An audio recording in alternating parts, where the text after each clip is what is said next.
आर्हत वाङ्मय में कहा गया है, नाणम च दंशनम चेव चरितम च तवोतः एष मग्गोत्तिपन्नत्तो जिनेहिं वरदंशिः।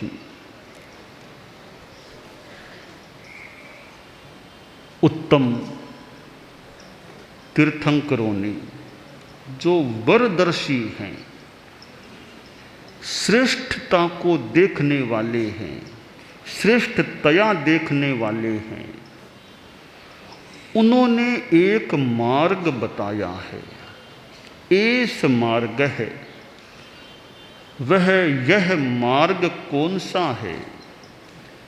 ज्ञान, दर्शन, चारित्र और तप। यह चतुरवयवी मार्ग है। मार्ग एक ही है, उसके अंग 4 हैं, ज्ञान, दर्शन, चारित्र, तप। आज चतुर्दशी है और चतुर्दशी भी चातुर्मासिक चतुर्दशी।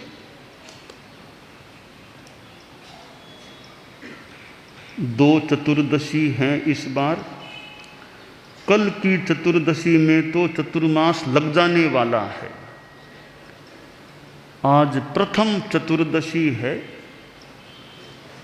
और हम प्रथम को अधिक महत्व देते हैं, इसलिए आज चातुर्मासिक चतुर्दशी, चतुर्मास से ठीक पहले आने वाली चतुर्दशी है। चतुर्दशी का हमारे यहाँ धार्मिक परंपरा में, जैन परंपरा में महत्व रहा है। एक धर्म तिथि के रूप में यह प्रतिष्ठित रही है। इस दिन कितने लोग उपवास करने वाले रहे होंगे अतीत में। इन दिनों में कुछ उसमें कमी आ गई होगी।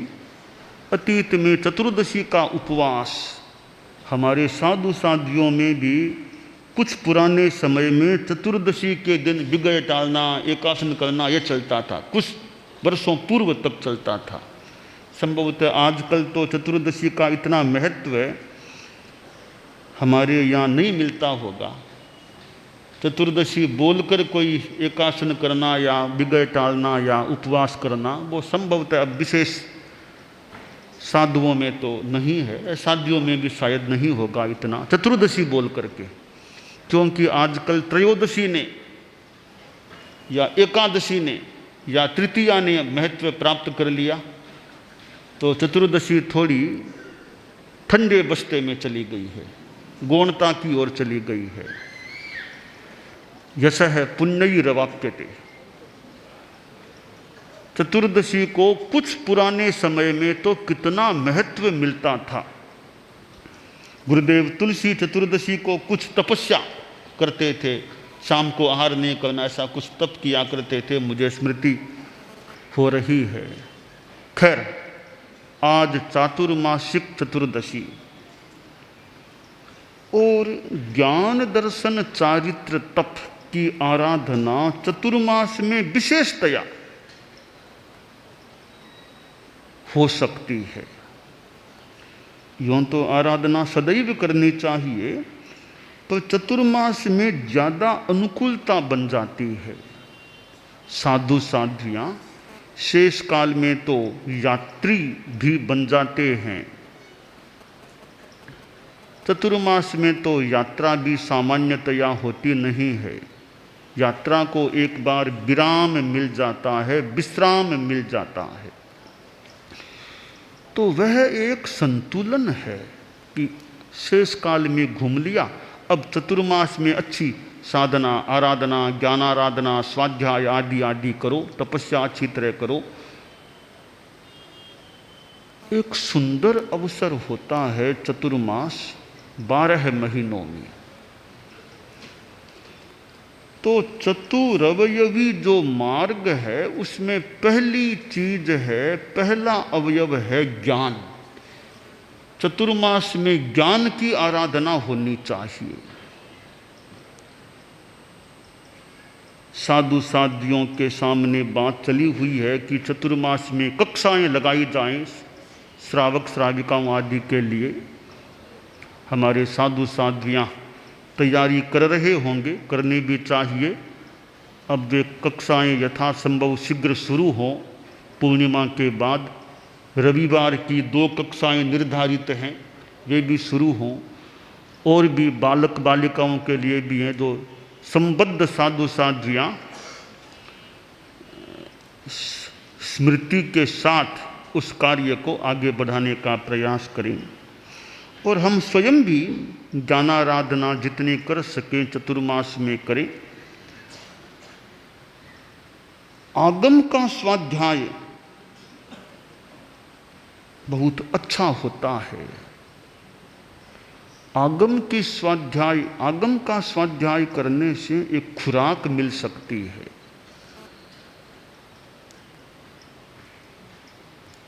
इसलिए साधु साध्वियों को, हम सभी को आगम को अधिक महत्व देकर जितनी हमारी अनुकूलता हो, कंठस्थीकरण, पुनरावर्तन, स्वाध्याय, व्याख्या पठन, वह करना चाहिए। और चतुर्मास में तो ज़्यादा करना चाहिए। बिहारों में तो समय मान लो कुछ कम मिले, पर चतुर्मास में तो एक जगह है, तो इस समय का आगम स्वाध्याय में लाभ उठाना चाहिए।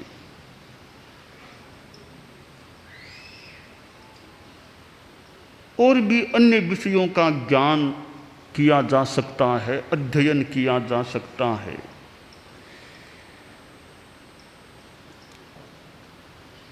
चितालना वो भी अच्छा होना चाहिए। छोटे संत हैं, छोटी साध्वियाँ हैं, चतुर्मास में तो अच्छा चितालना, सीखना, पढ़ना, बांटना, वो क्रम अच्छा होना चाहिए कि 8 महीनों में मान लो कम किया, 4 महीनों में इतना अच्छा कर लें कि 8 महीनों की कसर भी निकाल सके। इतना अच्छा करने का प्रयास करना चाहिए। सुबह का समय होता है, 1 घंटा 1.5 घंटा अपना सीखना करना, घोकना, याद करना, जो भी करणीय हो वो करना चाहिए। सुबह का समय है, उसको खोना नहीं चाहिए।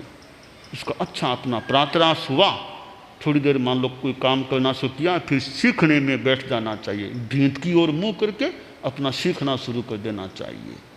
बड़े संतों से बंचा करके याद करना चाहिए। बंचाना हो तो बंचा लें, सीख लिया सुना दिया, सीख लिया सुना दिया। यूँ सुबह सुबह छोटी साध्वियाँ भी हैं, समणियाँ भी हैं, सुबह सुबह सीखना चाहिए। भींत की ओर मुँह कर लो, भले इधर उधर ध्यान न जाए, घोकना, सीखना, याद करना चाहिए। चतुर्मास का यह लाभ उठाना चाहिए। फिर चितालना भी करना चाहिए। सुबह सीख लिया है, शाम को थोड़ा और उसको देख लो, पक्का हो जाए, फिर रात में चितालना करना चाहिए उसका। बड़ों को मौका हो तो सुना देना चाहिए।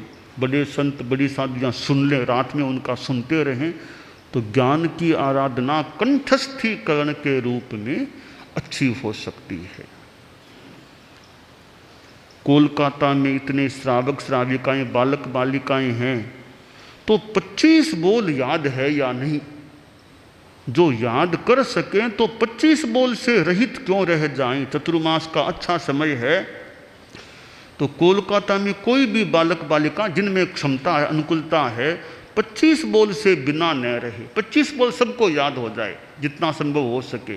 चाहे ज्ञानशाला के बच्चे, उनकी जो व्यवस्था हो, किशोर मंडल हो, कन्या मंडल हो, थोड़ी बड़ी उम्र की बाइयाँ हो, भाई हों, युवक हों, 25 बोल तो सब याद कर लें, इतना तो याद हो जाना चाहिए। हमारे संत भी ध्यान दें, साध्वियाँ भी ध्यान दें, साध्वियाँ बाइयों का, संत भाइयों का, कि 25 बोल याद हो कि नहीं। एक कक्षा लगाई, 25 बोल याद करना याद करना। तो 25 बोल छोटा सा ग्रंथ है, वो कंठस्थ हो जाए, जीव अजीव साथ में वाचित हो जाए। ग्रंथ छोटा सा आचार्य महाप्रज्ञ जी का जीव अजीव 25 बोल की व्याख्या वो पढ़ने में आ जाए। तो इस चतुर्मास में कोलकाता में 25 बोल का प्रचार प्रसार हमारे श्रावक श्राविका समाज में हो कि यह तो कंठस्थ होना चाहिए।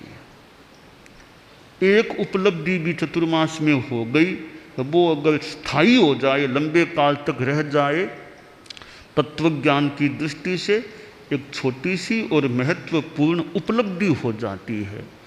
तो यह 25 बोल पर हमें ध्यान देना चाहिए कि सभी बालक बालिका आदि आदि हैं, जितना जो कर सकें 25 बोल को याद कर लें। एक कोई छोटी सी परीक्षा रख ली जाए, 25 बोल की परीक्षा, उसमें कितने लोग संभागी बने कोलकाता के, 25 बोल की परीक्षा। और परीक्षा होने से व्यवस्थित रूप में जीव अजीव की भी परीक्षा हो जाए, 25 बोल की भी परीक्षा हो जाए, तो एक अच्छा तत्वज्ञान का छोटा सा महत्वपूर्ण उपक्रम हो सकता है। तो ज्ञान की आराधना चलनी चाहिए, दर्शन की आराधना। सम्यक्त्व दीक्षा के बिना कोई वंचित न रहे, जितना संभव हो सके। 8 वर्ष पार हैं, कोलकाता में इतने बालक बालिकाएं और भी बड़े भी हैं, पर सम्यक्त्व दीक्षा के बिना कोई न रह जाए। हर किसी को सम्यक्त्व दीक्षा ग्रहण कर लेनी चाहिए। 11:11 का लगभग हमारा निर्धारित समय है दिन में, उस समय वो सम्यक्त्व दीक्षा ले लें, एक अच्छी जीवन की उपलब्धि हो जाती है। ये दर्शन की आराधना भी हो जाए। सम्यक्त्व दीक्षा, गुरु धारणा, चारित्र आराधना। साधु साध्वियों समण श्रेणी तो अपनी चारित्र की आराधना करें ही, और हम तो अपने चारित्र में जागरूकता, हम चारित्रात्माएं तो रखें ही, रखनी ही चाहिए। श्रावक श्राविकाएं हैं, उनमें भी जितना संयम बढ़ सके, देश वृत्ति उनकी ज़्यादा पुष्ट हो सके, तो उनमें भी चारित्र यानी देश चारित्र जितना बढ़ सके वो बढ़ाने का प्रयास करना चाहिए। 12 व्रतों को स्वीकार करके और भी त्याग संयम प्रत्याख्यान स्वीकार करके चारित्र की आराधना पर चतुर्मास में ध्यान जाना रहना चाहिए। तपह आराधना, चौथा है तपस्या। तपस्या होनी चाहिए। एकांतर करने वाले कितने लोग एकांतर सावन भादवा में एकांतर करते होंगे, बांस की कितनी बारियां चलती होंगी, उपवास की बारियां भी चलनी चाहिए। तो तपस्या भी एक अच्छी चीज है, तपस्या का क्रम चलना चाहिए। और चतुर्मास में एक और साधना का प्रयोग है, नमस्कार महामंत्र का कोटि जप, 1 करोड़ का नवकार मंत्र का जप। वो एक इतने लोग आए हुए हैं, तो अच्छा अनुष्ठान नवकार मंत्र का, नमस्कार महामंत्र की एक साधना, वो भी कोटि जप के रूप में अच्छी हो सकती है। एक अच्छी जप की साधना है निर्मलता को बढ़ाने की। तो नमस्कार महामंत्र के कोटि जप का अनुष्ठान भी यहाँ महाश्रमण बिहार में रहने वाले इतने श्रावक श्राविकाएं, कलकत्ता में और बाहर भी हैं, कलकत्ता में इसके बाहर भी हैं, तो वे इस नमस्कार महामंत्र की जप की साधना के साथ जुड़ें। तो यह भी चतुर्मास में एक अच्छा अनुष्ठान समय है। लोग उपासना करते हैं बहुत से, एक उनको यह आलंबन और मिल जाए, तो यह नमस्कार महामंत्र बहुत ही महत्वपूर्ण मंत्र है। इसका जप का विशेष अनुष्ठान भी कुछ नियमों के साथ अनुष्ठान अनुपालित हो। चतुर्मास में एक अच्छी साधना, यह जप भी तप का ही एक अंग है वैसे, तो वह भी एक अच्छी साधना हो सकती है। प्रवचन होता है, इसमें मैंने कहा भी था सामायिक प्रवचन, रूखा नहीं, सामायिक भी रूखी नहीं, दोनों मिल गए। प्रवचन और सामायिक दोनों एक दूसरे से मिलने से सामायिक भी आर्द्र हो गई, प्रवचन भी आर्द्र हो गया, प्रवचन श्रवण भी आर्द्र हो गया। तो सुबह के मुख्य प्रवचन कार्यक्रम में जहाँ तक हो सके, एकदम कोई नियम की बात नहीं, जितना संभव हो सके सामायिक करना चाहिए। अच्छी चीज़ है सामायिक कि व्याख्यान श्रवण भी हो जाए, आसानी से सामायिक भी आ जाए। तो मुख्य प्रवचन कार्यक्रम में तो एक सामायिक, दो सामायिक, तीन जितनी हो सके अपनी सामायिक का लाभ भी चतुर्मास में विशेषतया उठाने का प्रयास करना चाहिए। और उपवास आदि करने वाले साथ में पौषध भी करें, बहुत अच्छा है वह भी। चतुष्प्रहरी कर लें, 6 प्रहरी कर लें, 8 प्रहरी कर लें, 16 प्रहरी कर लें, वो ज़्यादा कर लें, जितना कर सकें। उपवास आदि तपस्या के साथ पौषध का अनुष्ठान या पौषध की साधना भी हो तो वह भी एक अच्छा उपक्रम है। करने वाले करते भी हैं, बहुत करने वाले करते हैं, तो अपना पौषध भी साथ में जोड़ दें। तो उपवास है, उपवास का गहना है पौषध। जैसे शरीर है, शरीर के गहने होते हैं, हार पहन लिया, अंगूठी पहन ली, ये सब शरीर के ऐसे गहने होते हैं। तो गहनों से शरीर अलंकृत हो जाता है। तो उपवास को अलंकृत करने के लिए पौषध साथ में कर लो, वह उपवास का गहना हो जाएगा। उपवास को गहना पहनाना है तो पौषध कर लो साथ में, उपवास विभूषित, अलंकृत, समलंकृत हो जाएगा। सब्बे आभरणा भारा, सारे आभरण भार हैं, ये पौषध का आभरण तो श्रृंगार है, उपवास का श्रृंगार है, उपहार है। तो पौषध का भी प्रयास होना चाहिए श्रावक श्राविकाओं में। और इसके अलावा भी और जितना ज्ञानशाला का अच्छा क्रम चलना चाहिए, बालक बालिकाओं के लिए ज्ञानशाला का क्रम कोलकाता में ऐसे भी चलता होगा, और चतुर्मास में तो और ज़्यादा अच्छा चले।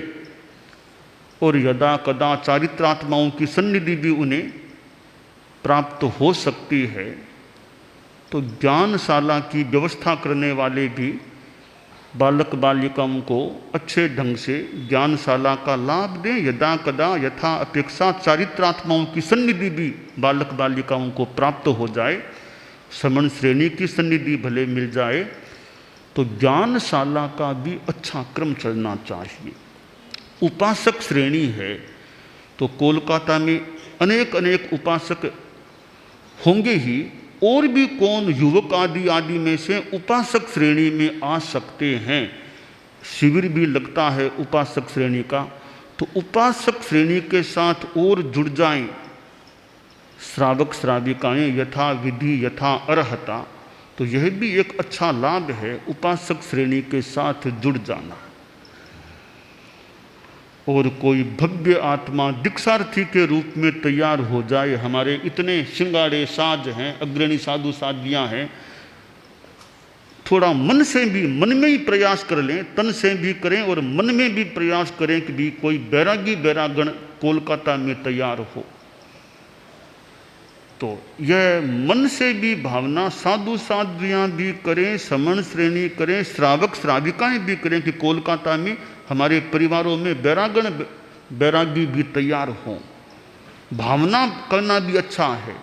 खुद न बन सके मान लो बड़े लोग, तो उनके पुत्र पौत्र आदि बने तो भी अच्छी बात। ये भी भावना करनी चाहिए कि हमारा परिवार भी धन्य हो जाए, हमारे परिवार में से कोई मुमुक्षु बन जाए, मुमुक्षु तैयार हो जाए, धर्म संघ में हम उसका दान दे दें।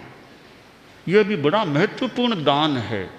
अपनी संतान का दान करना बहुत बड़ी बात है। भोजन पानी फिर भी वो भी अच्छा दान है, पर संतान का दान करना तो कितनी बड़ी बात हो जाती है।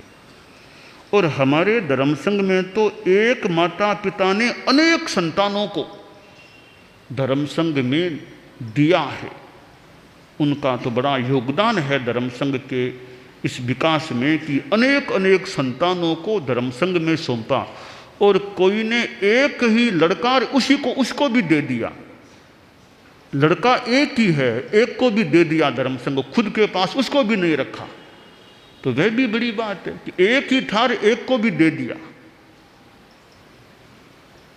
तो बैरागी तैयार हों चतुर्मास में, यह भी अच्छी उपलब्धि है। मैं जो ये बातें बता रहा हूँ, ये कोलकाता तो माध्यम है ही मेरा, और भी हमारे बाहर इतने सिंगाड़े हैं, समण श्रेणी हैं, तो मेरी ये बातें उनके भी चिंतन की सामग्री बन सकती है कि उनका भी चतुर्मास अपने अपने ढंग से हो रहा है। कहीं समणी केंद्र का प्रवास के रूप में समणियाँ कहीं हैं, उनके भी लिए ये बातें विचार सामग्री के रूप में काम आ सकती हैं कि चतुर्मास को कैसे हम उपलब्धि पूर्ण, निष्पत्ति पूर्ण बना सकें, जो लाभदायी बन जाए। यूँ तो लाभदायी प्राय होता ही है, ऐसी आशा है, ज़्यादा लाभदायी बने ऐसा प्रयास रहना चाहिए। और व्याख्यान देने वाले हैं वे भी उपकार करते हैं कि लोगों को व्याख्यान सुनाते हैं। व्याख्यान हमें अच्छे ढंग से देना चाहिए, और कहा गया कि व्याख्यान में श्रम की परवाह मत करो। श्रम में विचिंत्यात्मकतम तस्मात् श्रेयः सदोपदेष्टव्यम आत्मानं च परम च ही हितोपदिष्टानुगृह्णाति। हमारे बहिर्विहार में कितने कितने साधु साध्वियाँ समणियाँ हैं, वे भी व्याख्यान देने में देते ही होंगे। सुबह क्या, दोपहर क्या, रात में क्या, चतुर्मास में तो तीनों समय भले यथा अनुकूलता व्याख्यान चले, और लोगों को व्याख्यान से भी लाभ मिलता है। मैंने तो साध्वी प्रमुखा जी को भी श्रम देना शुरू कर दिया गुवाहाटी में। अब तो मैंने कह दिया अभी व्याख्यान आप दिया करो सुबह का, और श्रावक संबोध जैसा ग्रंथ अच्छा महत्वपूर्ण ग्रंथ है, गुरुदेव तुलसी की रचना, तो श्रावकों को और अच्छा लाभ मिले। तो व्याख्यान भी एक अच्छा क्रम होता है। और भी हमारे चारित्रात्मा जो व्याख्यान देते हैं, उपदेश देते हैं, कार्यक्रम चलाते हैं, अच्छा एक वो भी कार्य है।